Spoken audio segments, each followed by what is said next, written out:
Hey, what's up, cats and kittens, and shout out to all my Cerebralites. It is me, the Cerebral Diva, and I'm back with another episode of RealiTEA, and that's TEA because I give it to you scalding hot. So grab your cups, grab your saucers, gather around, and let's all partake in this libation of RealiTEA. But before you go another further, do yourself a favor, and while you're at it, please do me a solid. Take a second, hit that subscribe button, and once you've done that, take another second to hit that tiny little bell so you can turn on your notifications, and that way you'll be kept in the loop. So it's taken Kenya, 5 seasons, 6 seasons? I've lost count in terms of how long she's been looking for a man. Way back when Walter was on the show, and that seems like eons ago when Walter was on the show. So I think it's been about 5 or 6 seasons that she's been on the show, and 5 or 6 seasons that she's been on a quest for love. And finally she's found a man. She got married, as most of you know, about a month or so ago. And she's been very secretive about who her mystery man, her husband, is. And I think that's actually really smart of Kenya. Because we all know, we've all watched reality TV enough to know that most relationships cannot endure a long-term stint on reality television. And so I think Kenya is opting to keep her relationship separate from that of her professional life. And I think in any other business, whether you were a CEO or of a company, whether you were working at Target or Walmart, most people want to keep their business lives and their personal life separate.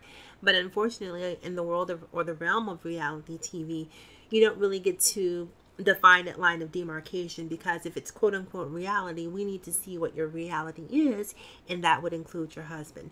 And it seems to be the stance that the people over at Bravo are taking with Kenya Moore. So word on the street is that they've issued her an ultimatum. And the ultimatum is, look, either you and your husband come on the show. And apparently the husband is resistant to being on the show because he's not a fan of how black men are portrayed on the show.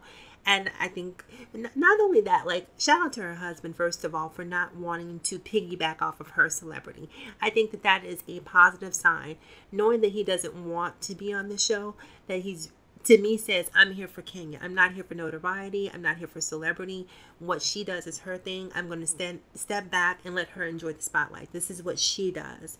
And so for him to not want to not be gung-ho about going on the show, to me speaks to his character. And I think that that's a great sign that she's got a stand-up guy so far. But Bravo, being Bravo, wants this relationship to be on camera. So we, the public, the viewing public, can scrutinize it, break it down, pick it apart, and ultimately sort of exploit any fractures or any cracks or crevices that might exist in that relationship. Now, I think at this point, if Kenya was a smart woman, this is the point where you just say goodbye to Bravo.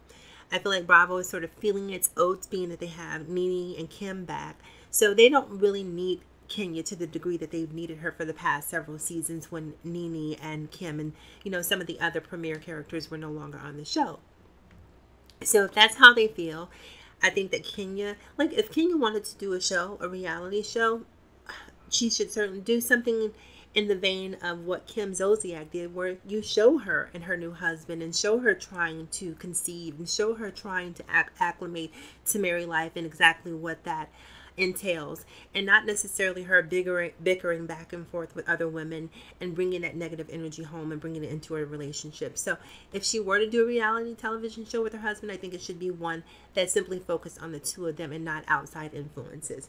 But in any case, if Bravo is telling Kenya to kick rocks and flip-flops at this point, I think Kenya should just walk away, take what she's gained from the show, use that celebrity and that notoriety, and parlay it into other viable business opportunities, and just say goodbye. Having said that, you guys, I'm going to get ready to close this out, but good luck to Kenya. Kenya, if you're smart, don't do it. Don't fall to the pressure. Worst case scenario, you have a great man. You guys start something fresh and new, and don't let Bravo put a gun to your head. And that concludes this episode. So remember to like, comment, subscribe, and please share if you feel so inclined.